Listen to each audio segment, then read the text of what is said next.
इस नट्टिन को हवाले कर रही हूँ। मैं तो वचन हार चुकी हूँ।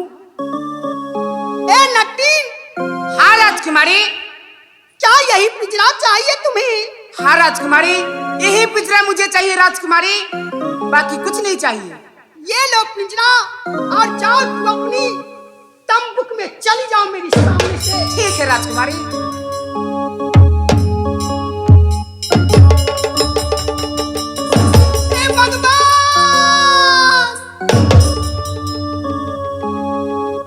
जिस स्वामी के लिए मैंने दर बदर की ठोकर खाई, जिस स्वामी के कारण मैंने जात की नट्टिन बनी, ना जाने आज कोई डाइन बनकर आई है किला नटवर में और मेरे स्वामी जी को लेके जा रहे हैं। मैं तो वचन हार चुकी थी, इसलिए मैंने ये पिंजरा हवाले कर दिया। अब मैं नहीं छोड़ूंगी। मैं भी बदली नहीं गई हूँ, बदली नहीं गई हूँ। इस समय मैं एक बाज के रूप धारण करती हूँ और ये पिंजरा झपट के ले आऊंगी। रुक जाओ या नाट्यनिया।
छोड़ के नहीं जाना चाहिए राजकुमारी। अब नहीं जा सकते। मैं इस समय बाज के रूप धारण करके मैं पिंजरा राजकुमारी से लेकर आऊंगी, लेकर आऊंगी। रुक जा राजकुमारी।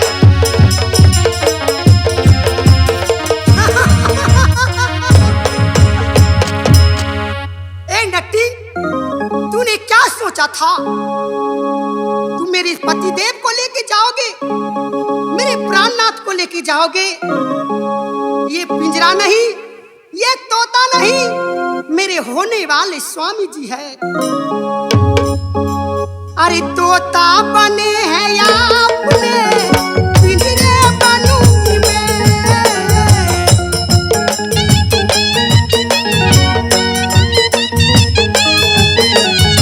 तोता बनेंगे आपने, पिंजरे बनूंगी मैं।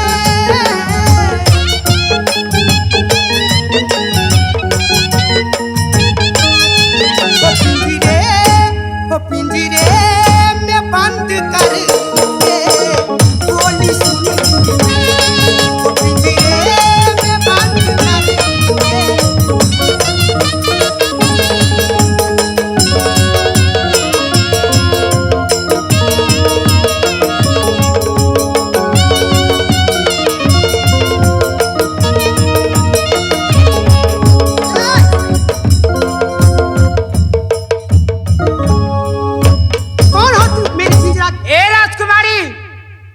आप तो मुझे साथ वचन बनाए थे ये पिंजरा के लिए।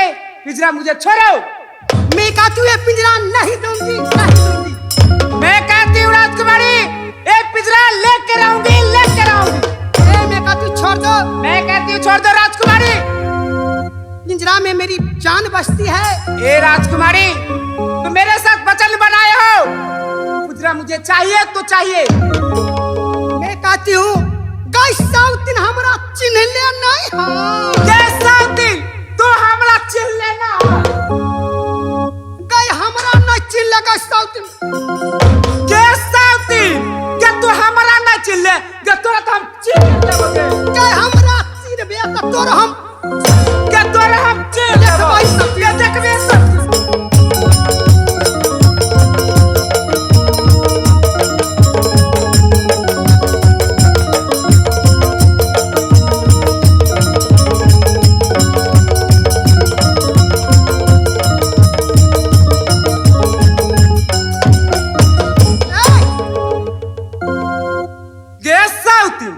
जात की छोटी और मुझसे लगती है।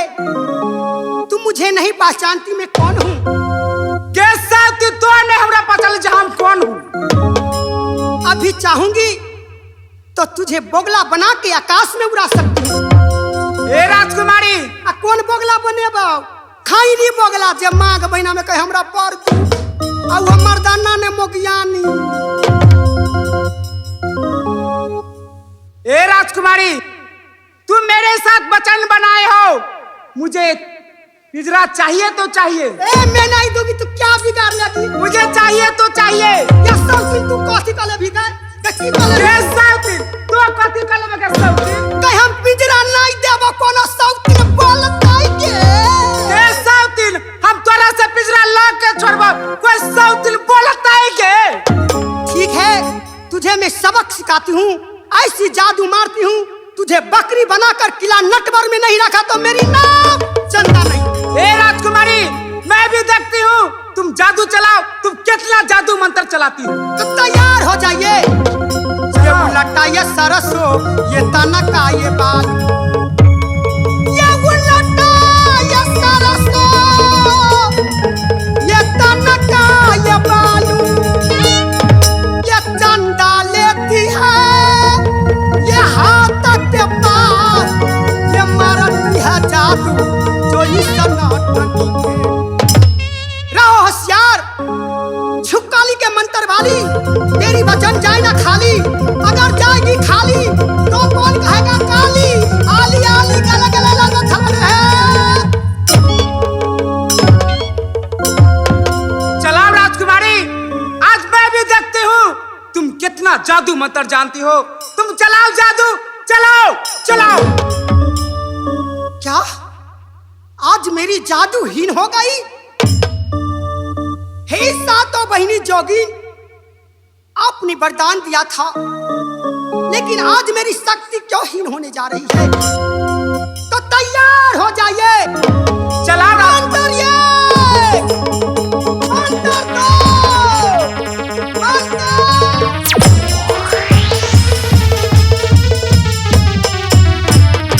ए राजकुमारी तुम्हारा जादू मंत्र यहाँ कुछ नहीं करने वाले है राजकुमारी। अब लो मेरा जादू मंत्र की फाड़ समार के दिखाओ। ए जामा कलकत्ते वाली तेरे वचन जाने खाली, अगर जाए काली तो कौन कहे काली।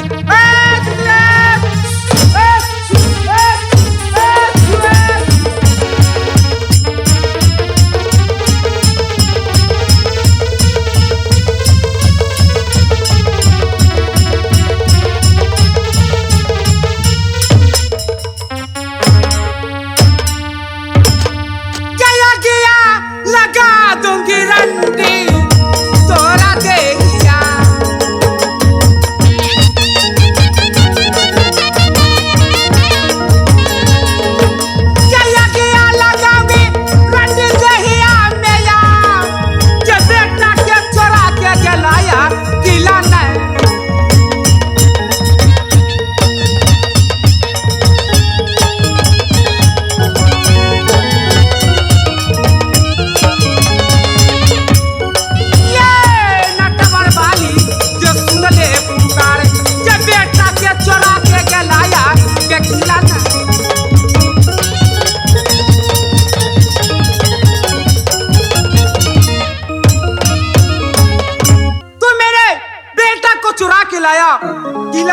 उम्र में तुझे तो शर्म आना चाहिए, तुझे तो कट जाना चाहिए।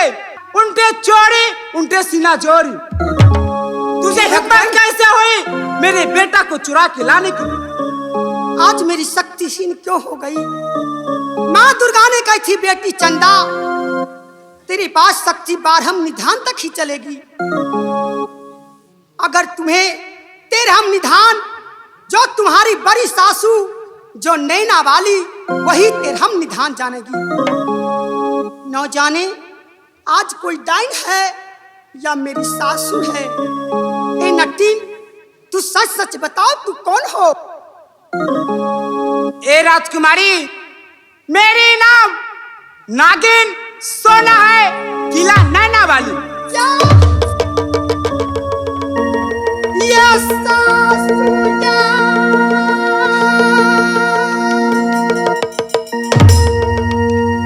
ये सोना या पुता हो क्या प्यार? यही कालाती के सासू है माँ वो पीछे पूता।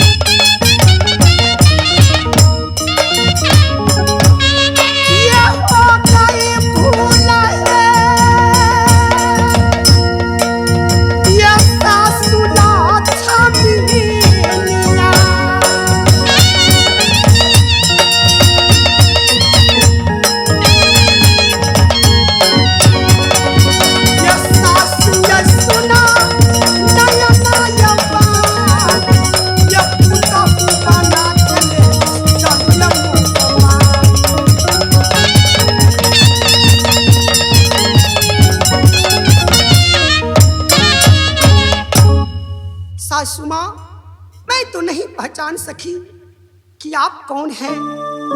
सच में आप नैना की रहने वाली है? हाँ राजकुमारी मैं नैना की रहने वाली हूँ। मेरा नाम नागिन सोना है। सासू माँ हमसे भूल हो गई, मुझे माफ कर दीजिए। ठीक है राजकुमारी मैं तुझे माफ की। ए राजकुमारी मेरा बेटा को आप मनुष्य तन में ला के दिखाइए। मैं अपना बेटा के मैं देखना चाहती हूँ राजकुमारी, मैं देखना चाहती हूँ। ठीक है सासू माँ मैं इसी वक्त इसी समय में मैं अपने स्वामी जी को लाकर हवाले करती हूँ। जल्दी करिए राजकुमारी जल्दी करिए।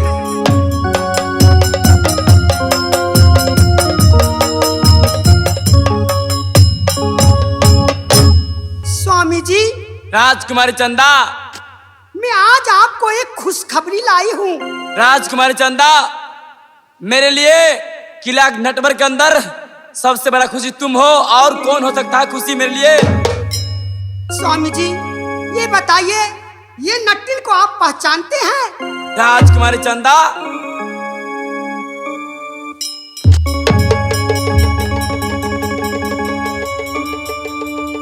चाची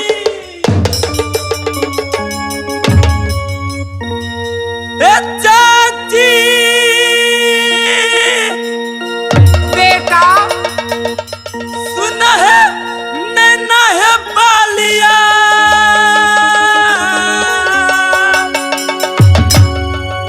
एक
राजकुमारी चंदा मेरे मोहब्बत से चोरी करके लाई है।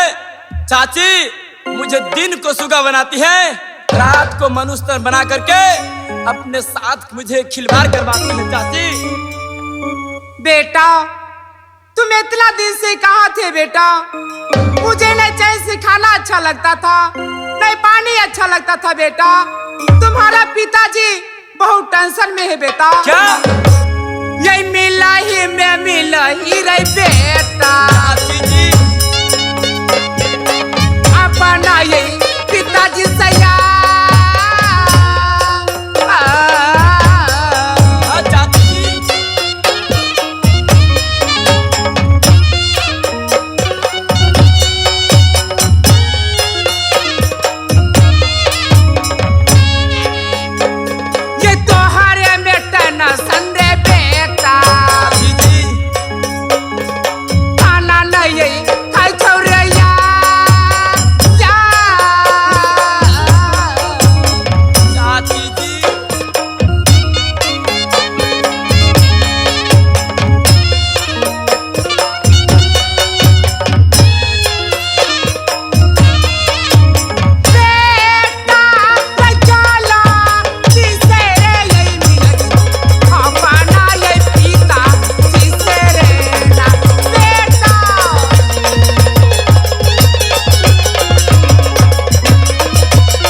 जंगलिया। चाची सबसे पहले तू अपना पिताजी से भेंट कर बेटा। चाची जी मेरे पिताजी भी आए हैं, नट को भेष बनाकर मेरे पिताजी कर्नाटक तक पहुंचे हैं। बेटा चाची मुझे यहाँ से ले चलो चाची, मुझे यहाँ बहुत कष्ट होता है। चाची किला नटवर के अंदर प्रेम कर चुका हूँ। ये डोली सजा दो चाची कुमारी चंदा को, के संग संग डोली चाची ले चलो मोहब्बत गढ़रा। क्यों नहीं बेटा जंगलिया? ये बनेगी दुल्हनिया चंदा नगर मोहब्बत।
मैं नेटवर्क के अंदर राजकुमारी चंदा से प्रेम कर चुका हूँ। वादा बना लिया हूँ कि जिस दिन मैं किला कर्नाटक से मोहब्बत जाऊंगा, टोली सजाकर संग संग ले जाऊंगा मोहब्बत राज।